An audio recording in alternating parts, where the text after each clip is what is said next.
Hey guys, thanks for joining me. I have some decent content, I would say, today. I'm going to do some ladder games, just random ones that I pulled, which seems to be a favorite among the viewers when I just pick random ladder games and don't watch them and just narrate them. But before that, I've got a game that I think was fairly interesting. It is the Pokemon Online World Cup quarterfinals. We barely squeaked in. We were in a three-way tie in the last week and ended up just barely getting into the playoffs. And we found ourselves against France. And I'm against Teclis here, who I did not play against in any of the group stages. In fact, I don't know if I've ever played a tournament game against Teclis, now that I think about it. But here we are.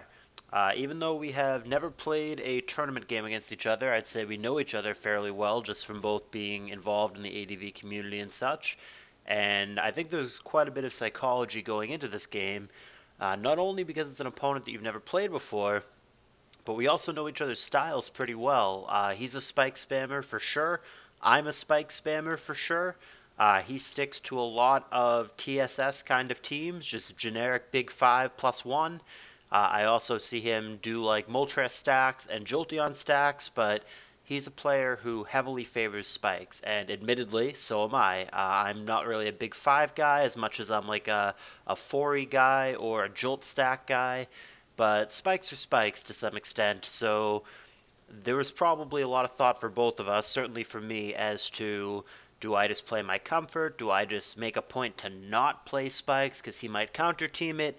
Do I go anti-spikes on my end, such as a Magdoll or a Hyper Offense? All that good stuff. The cool thing about the position that I'm in this game is that it's basically a free roll. Our team had a 5-0 lead out of 10 matches going into this. So it's an awesome position because if I win, we win the whole round and we just go to the semifinals, which is great. But if I lose, we have a 5-1 advantage and we're still highly likely to win realistically. So, I mean, can't go too far wrong. It's really great to have good teammates who give you big leads, and that made me feel a lot less pressured going into this match. So, without getting too much more into it or giving away spoilers, let's check this out and we'll go through a couple of the key turns here. Okay, so first of all, my team. I didn't build it. It's a team that I got however many years ago from the ZF team dump. I'm not sure if ZF himself built it or if somebody else did and he simply had it in his folder, but to my knowledge, this was built however many years ago by ZF himself. There will be a copy paste in the description for those of you who may be interested in trying out this team for yourself. So I lead meta, as you can see. Like I said, follow along if you want to see what you would do by checking out what the team is in the description. The lead Milo immediately gives me information. So this is either a very stall team, just like full-on Milotic, Claydol, Skarnbliss kind of thing, that just doesn't have a better thing to lead with, or it is one of the linear-esque heavy offense teams that's leading Milo with Hypnosis. It's trying to set up something like a Lax, something like DD Mence, those kind of Pokemon. Could be a DD Tar, could be a physical offense kind of team that is leading Milo, and it would be paired with a Magneton. So I think it's going to be one of those two things. Either way, other than exploding on it, Metagross doesn't really have anything meaningful for most Milotic. I do have Toxic on this meta, but the standard Milotic, which this may or may not be, carries Refresh, so that's really not that great, and I have two very safe switches here in either Celebi or Blissey. So the play here on my end is going to be a switch. And he does, in fact, have Hypnosis. That's going to confirm that I think this is some kind of balanced, physical-esque offense team. And he goes Celebi here. So I immediately put pressure on it by going to Aerodactyl. Swords Dance here. This is a key turn, so Celebi only ever has Swords Dance if it's planning to pass that. So if there was any doubt whatsoever, I now know a lot of his team. He's going to have a Lax, he's going to have a Magneton, and he's going to have at least a couple good targets, whether it is a Salamence, an Aerodactyl, a Gyarados, whatever it may be, to pass the Swords Dance boosts to. It is also possible that it's a Marowak pass team, but typically, almost always in fact, those lead with Zapdos. So I thought while that is possible, that's probably not the most likely scenario. It is probably just a Milo Celebi Magneton 3 Physical Mon kind of setup. So I'm just going to go straight for HP Bug because I'm basically obligated to do so.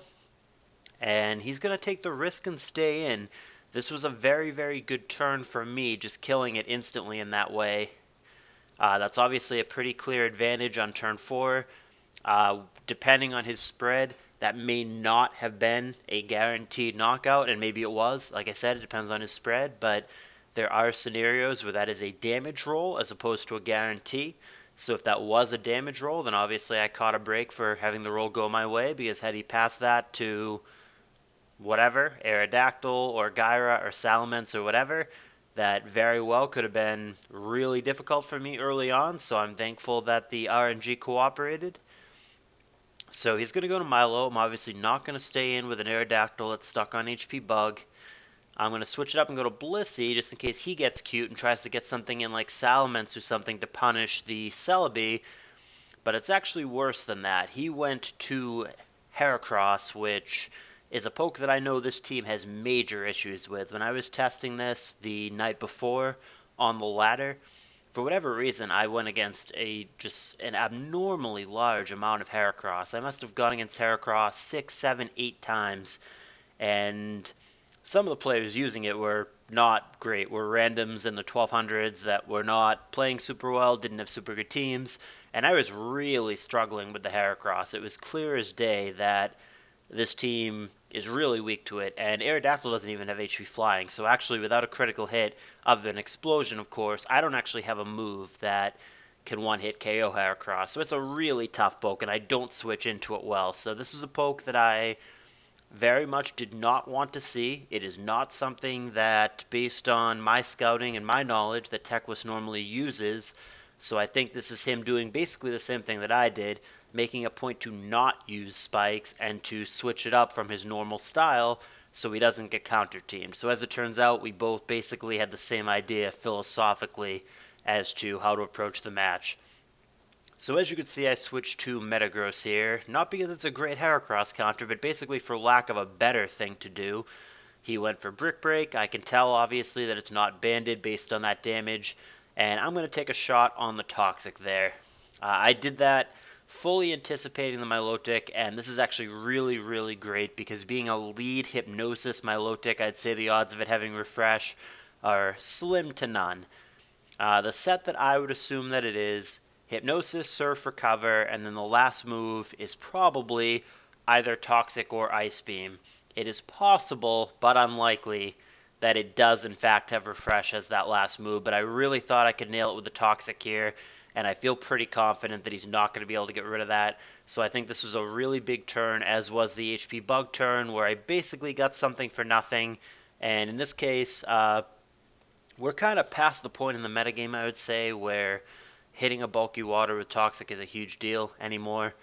A lot of Swampert have Refresh, almost every Milo has Refresh, almost every Coon has Rest. It's not the blowout that it used to be. Back in the day, there were these weird, like, Toxic Metagrosses and Toxic Tyrannitars or whatever that would just try to catch the Swampert on the switch, and it would be devastating when you connect because they were just there forever, and it was just ultra crippling to the bulky water. But we're past that point in the metagame, and I don't think Toxic spam is really all that good anymore. I think Toxic as a move has gotten significantly worse in recent years. It just isn't as devastating by any means as it used to be. But anyway, that aside, I think this Toxic's really good because I don't think the Milo can remove it. So I think that, again, was a key turn that went my way in what might be a difficult matchup, especially because of the stupid Heracross. So we end up with meta on Celebi here. I go over my options. I don't think I have too many options. Celebi staying in and Leech Seeding I think is fine. Going to my own meta is meh. I mean, best case, I'm coming in on like probably a Meteor Mash, which I'm not really sure how that favors me. If anything, it just leaves us in the meta on meta mirror, and mine doesn't have a lot of speed, so his very well may be faster. His would also be healthier. I mean, I could make some kind of double switch, but I'm not sure what going to meta gets me, and also he could just Earthquake me or something like that if he predicts it, and that would be very poor. Another alternative is to go to Coon. That definitely crossed my mind, but I was thinking if he does have a Mence or an Arrow or something like that in the back, which he very well may given the kind of team that he has, it's going to be Magneton plus some kind of physical sweeper in the back. And I doubt it's going to be an Earthquake vulnerable physical sweeper. So in my mind, it's a Mence, a Gyarados, or an Aerodactyl. So all those Pokemon, maybe less so Gyarados, are things that I kind of want to save the Coon. So I don't really want him to get chunked and or blown up on here, so I ruled that out. And then going to Magneton here is iffy. I mean, if he Earthquakes me, I just die, but even if he doesn't, let's say he Meteor Mashes or whatever, I can't one-hit KO the Metagross. So even if I come in and trap him successfully, the best thing I'm doing is I'm just Thunderbolting him and doing damage, but then he's just killing me with Earthquake. So that really, I don't know, my options weren't that exciting here. I could go to Meta, which is meh. I could stay in Leech Seed, see what happens, or I could go to my Coon. I decided to just stay in Leech Seed. His Celebi's gone, so he doesn't have a Leech Seed absorber. It's basically a free turn, and he opts for the Boom. Whether or not Celebi was the intended target, or he was trying to hit a bulky water, I'm not sure. I'm okay with this trade. I don't think Celebi is amazing in this situation. Mag I'm fine against because of Blissey. My Lotic again I'm fine against because of Blissey, and also because it's poison and I can just stall it out. Celebi does not beat Heracross in this instance. I guess if I had like a 270 speed max special attack Celebi or something like that, maybe it does, but this one doesn't. And if the last poke is what I think it is, an Aerodactyl, a Salamence, or a Gyarados, Celebi doesn't really beat that either. So I think losing Celebi in this instance is fine. I don't think it's overly useful given what is left. And at this point I decided to go to Aerodactyl for the sole purpose of not letting the Heracross come in for free. So here's Aerodactyl, and here's my Lotic. This is, in my opinion, even though the HP bug on the Celebi was huge, and even though the Toxic on the Milo definitely helped, this is, in my opinion, the most important turn of the game. You can't see it in the replay, but in real time, this turn took me 3 full minutes. My timer went from 270 seconds all the way down to 80 or 90 seconds, whatever it might have been. I took a full 3 minutes here to think about this, and I mean, I knew my options the whole time. It's pretty straightforward. There's really only 2 things I considered here. I mean, I briefly glanced at the other options, but really at the end of the day here, it was go to Blissey or take the chance and stay in with Aerodactyl. Now, the reason you might want to stay in with Aerodactyl here is because I identify, very heads up, very aware of my matchup and my situation, that Heracross is really, really tough. Like I said, I can't one-hit KO it, and it has potential to just ravage through my team. Right now, Heracross is the most likely way that I will lose. So if I think that he's going to anticipate me going to Blissey, and therefore double to Heracross, it would be in my best interest to stay in and hit the Heracross. It would be massive here if I could get chip damage on the Hera, not only because it puts it in range to where anything else can knock it out, but also because it would be a massive tempo swing my way. Now, obviously, staying in with Aerodactyl here is tremendously risky if I'm incorrect about my position. If I stay in with Aerodactyl and try to attack the Heracross, and he simply surfs me and one-hit KOs me, or simply hypnosises me, those things are awful, because I'm relying very heavily on Aerodactyl, not only for the Heracross, but also for the potential Salamence, Gyarados, or even Aerodactyl mirror match in the back. And like I said, depending on the roll, depending on his EVs, he could just one-hit KO me with Surf. So it is tremendously risky here to stay in with Aerodactyl. The generically safe play is to go to Bliss. But of course, the really bad thing that can happen if I go to Bliss is that he gets Heracross in, and that leaves me in a really bad spot. I have no good switch at that point, and I basically have to fodder something to Heracross, and he could easily do something like a Substitute or a Swords Dance on the switch, which just doesn't sound like a good time. And as it turns out, neither of us brought Sand. So if it happens to be some funky set with like Salic Berry, Endure Reversal, something like that, that's real poor for me as well. In fact, I think that would simply sweep me. So I go back and forth. It's really hard to pull the trigger here because I feel like I've made two very good plays, both getting the Milotoxic and both landing the bug on the Celebi. It's really hard to pull the trigger here. I made those two good plays in what seems to be a difficult matchup, and I really don't want to throw here because I basically have to play perfectly to beat the Heracross. And after 3 real-time full minutes of thinking, I pray that my teammates won't murder me if I'm wrong, and I go ahead and pull the trigger. I think he's going to go to Hera, thinking I'm going to go to Bliss, so I'm going to take the chance, stay in, go for the double edge, and I'm right. And I think this is the most important turn of the game. We're only on turn 10. It's been a slower video because I've been pausing and narrating, but it's pretty... From here, it's pretty straightforward. I think this whole game only actually ends up lasting 20 turns. The double edge here was really, really huge. I got paid off for the risk, and now I can actually deal with this Heracross, which is such a big deal because it's such a dangerous Pokemon for my team. So I stay in and double edge again. He's probably going to switch, but I have to double edge again. There's just no other play. He goes back to the Milotic at this point. I go to Magneton. He goes for Surf. It does a lot of damage. It's just going to be a free attack for me. There's no way that he's got Dugtrio here. He's got to have his own Mag plus a physical poke. So there's not too much that can go wrong here. Thunderbolt, just by dumb luck, happens to paralyze his Mag, who was faster pre-para. Who knows? Maybe it was a tie. But that obviously makes it easy when I just para him and then follow up with the kill, and he was trapped there and didn't switch. I'm going to stay in with the Mag to not let the Heracross use a setup move.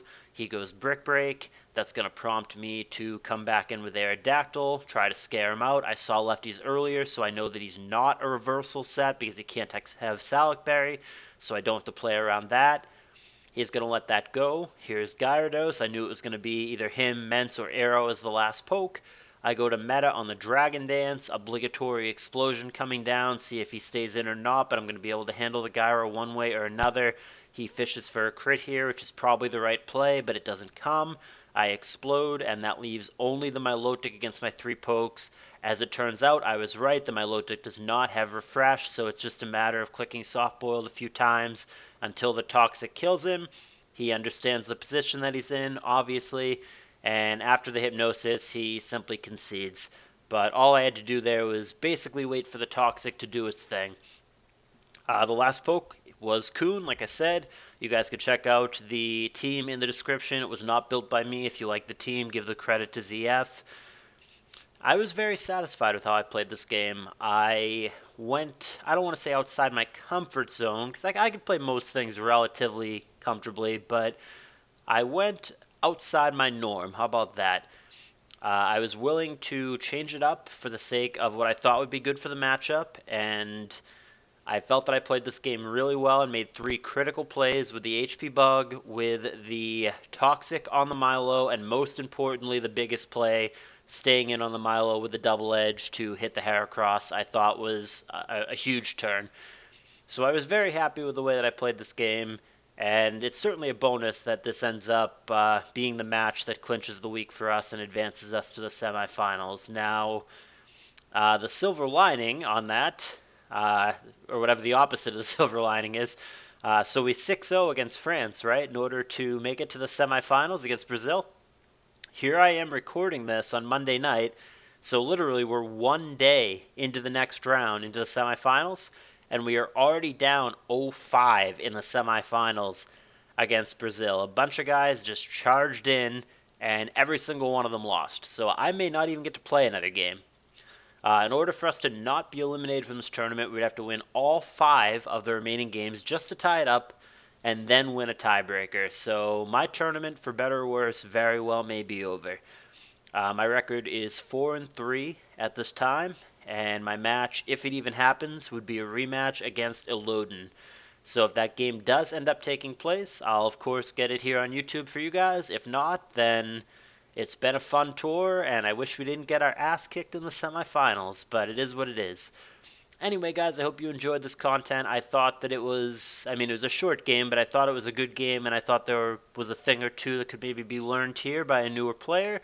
If you guys enjoyed it, give me a thumbs up, and coming up after this is going to be some random ladder games that I hope you guys enjoy. I'll see you there.